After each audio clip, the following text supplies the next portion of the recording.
কুকারস কিচেনে আমি ডিমের পনির বানাচ্ছি। ডিমটাকে ভাঙলাম, ভাঙার পরে ওতে লঙ্কা দিলাম গুঁড়া, একটু গোলমরিচ গুঁড়ো দিলাম, লবণ দিলাম, দিয়ে পিস পিস করে কেটে দিলাম।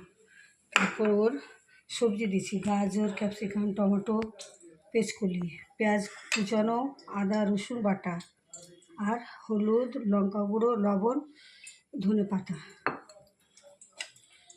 পনিরটাকে আমি ভেজে রেখেছি। ডিমের পনিরটাকে এবার আমি পেঁয়াজ দিচ্ছি।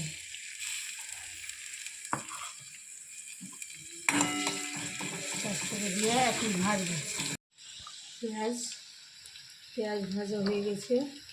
এবার আমি জিরা দিলাম আর আদা রসুন বাটা দিয়ে দিলাম।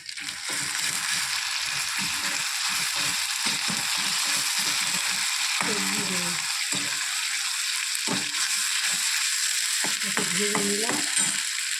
ভাজার পরে সবজি দিয়ে দিলাম।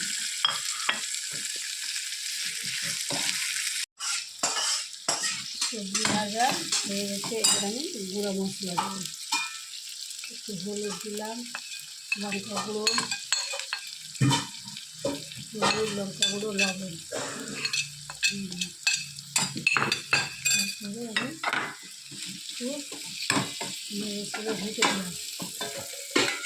সবজি কষা হয়ে গেল। এবার আমি পনিরটা দিয়ে দিলাম। ডিমের পনিরটা দিয়ে আমি জল দিয়ে